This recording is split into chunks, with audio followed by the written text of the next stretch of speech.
October 1942. The Pacific sky burned like molten glass. At 20,000 feet above a jungle island called Guadalcanal, a lone F-4F Wildcat sliced through the clouds. Inside it sat a 27-year-old farmer from South Dakota, Joseph Foss. The men at Henderson Field called him Grandpa Joe. The Japanese called him something else, the madman in the sky. When Foss first arrived on the island, nobody expected much. He was older than the other pilots, slower, quieter, with hands calloused from farm work instead of flight school. The younger aces whispered behind his back, "He's too old, too stubborn. He won't last a week." They were half right. He was stubborn. But that stubbornness was about to change the air war in the Pacific. At that moment, American pilots were being shredded in the skies. The Japanese Zero, light, fast, and impossibly agile, ruled the air like a phantom.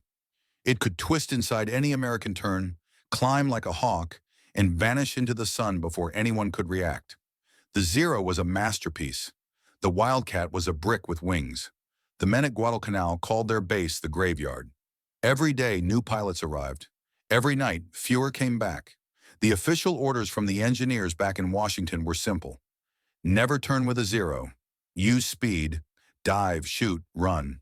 It looked good on paper. It got men killed in the air. Foss listened to those orders. Then he broke them. He wasn't a scientist.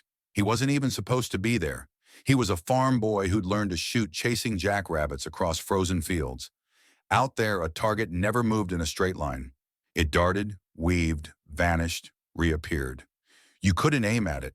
You had to aim where it was going to be. His father had drilled that rule into him. Don't waste shells. That simple hunting instinct, deflection shooting, would become the most lethal trick in the Pacific sky. When Foss climbed into his Wildcat for the first time, the heat hit him like a wall. The air reeked of oil and death. Around the runway, wrecked planes lay like bones. Burned out engines, shattered wings, shattered dreams. The pilots who greeted him were ghosts, yellow-skinned from malaria pills, eyes sunken from sleepless nights. They didn't smile. Nobody smiled on Guadalcanal. Foss just nodded. "I didn't come here to survive," he said quietly. "I came here to hunt." The next morning, he took off for his first patrol.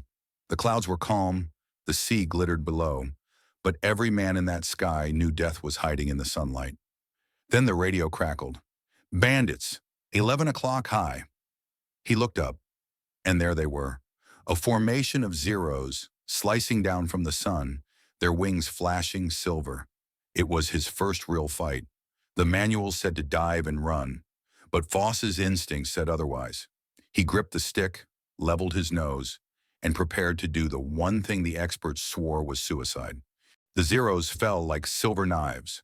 Sunlight flashed off their wings as they dived.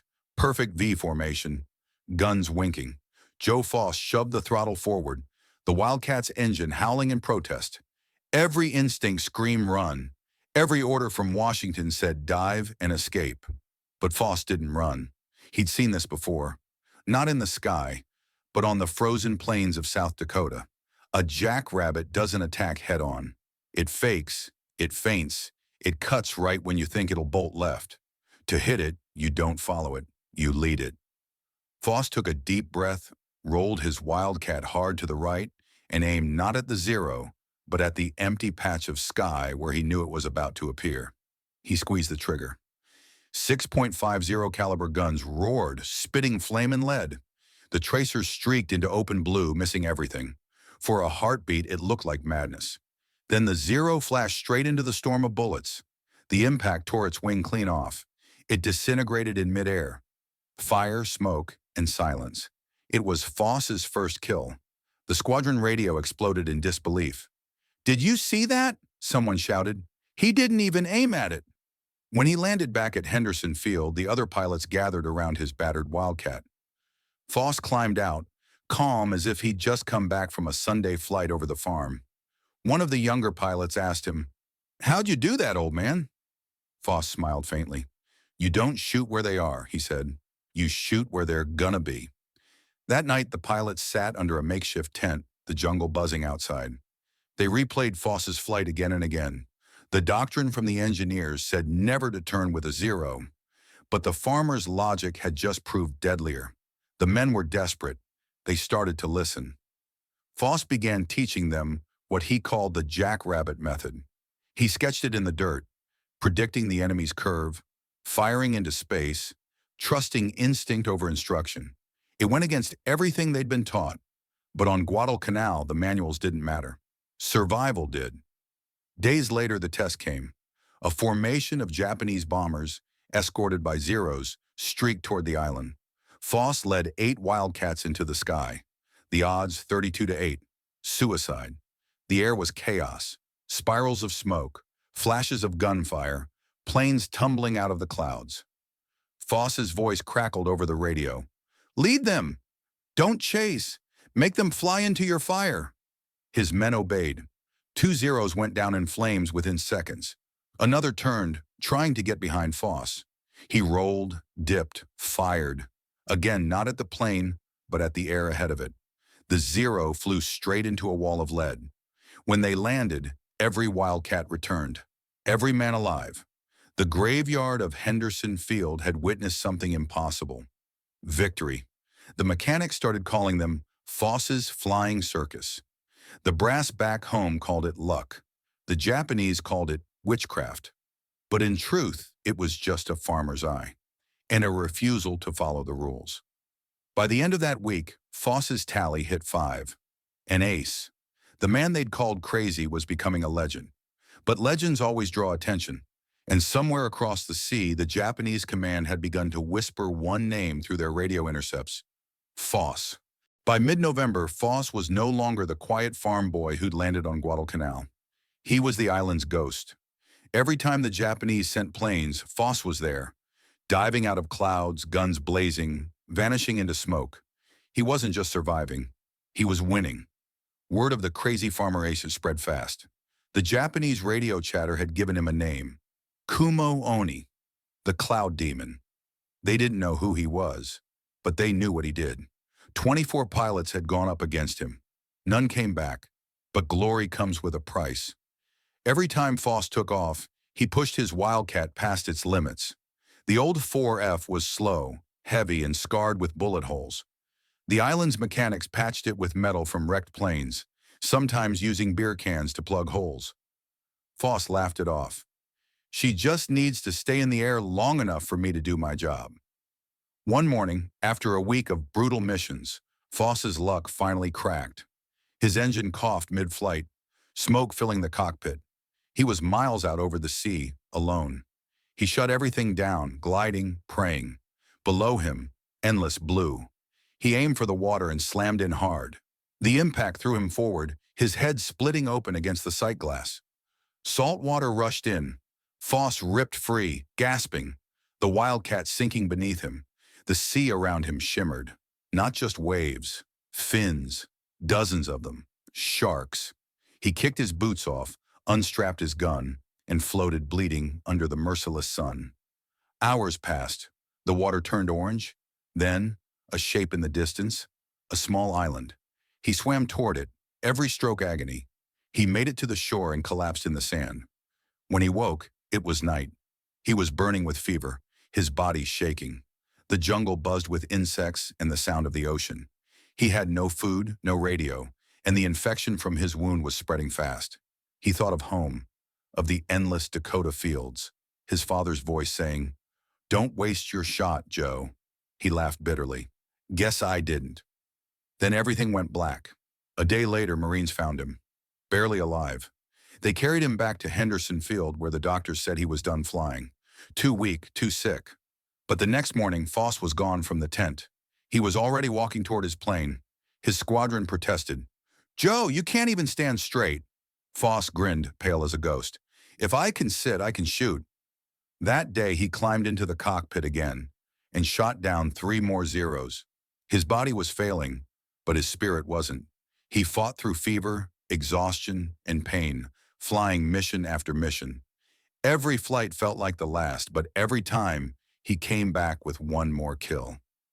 By December, Foss had downed 26 confirmed Japanese aircraft in just 44 days. 26 pilots, All trained, all elite, defeated by a farmer who refused to listen. The brass finally understood what the men at Henderson Field already knew. Joe Foss wasn't crazy, he was different. But even legends need rest. And Foss's war wasn't over. The Japanese weren't done with him. In the jungles beyond Guadalcanal, the enemy prepared a final counterattack. And Foss would be right in its path. The rain came first, sheets of it, hammering the airstrip, turning the red dirt of Henderson Field into mud. The smell of oil and death never left the place. Even the birds had stopped singing. The men knew what it meant. The Japanese were coming again. By January 1943, Tokyo had one goal left: take back Guadalcanal or die trying. They sent everything that could fly: bombers, dive bombers, and the deadliest Zero aces they had left. Foss's squadron was down to half its strength. Planes riddled with holes, engines coughing smoke, pilots barely sleeping. But when the alarm went up, Foss was already in the cockpit. Fever still haunted him, his body thin and shaking. But his eyes, those farmers' eyes, were cold and sharp. The sky above the island roared to life. Dozens of Zeros came diving out of the storm clouds, tracer fires streaking across the gray sky like lightning. Foss climbed straight into the chaos. "Form up! Stay with me!" He barked through the radio, though the noise drowned his words. The first pass came fast. 5 Zeros on his tail. Foss pulled into a climb, engine screaming, then flipped his Wildcat over into a stall, dropping behind them. He fired. 1 Zero exploded into flame. He rolled again, bullets tearing through his wings. Oil sprayed across his canopy.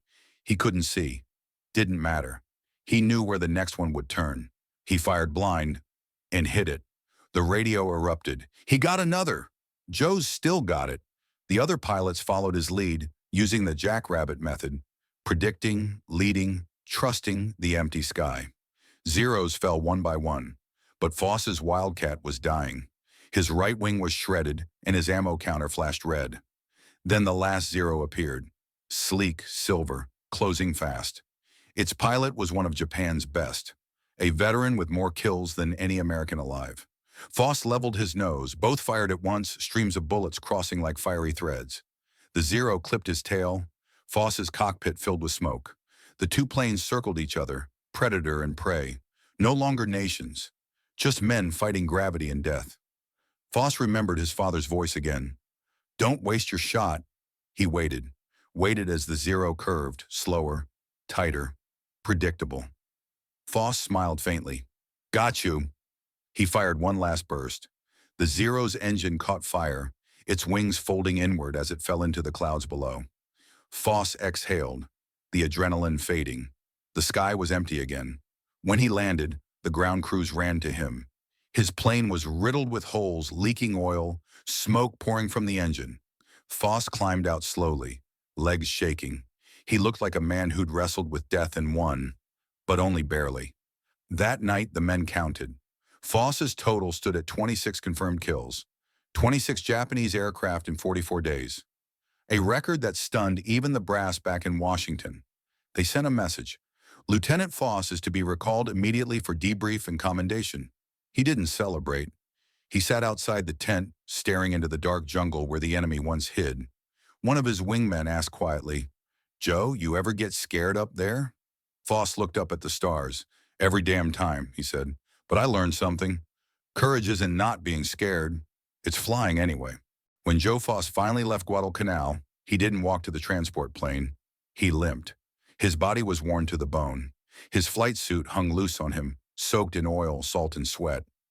The Marines lined the muddy strip as he passed.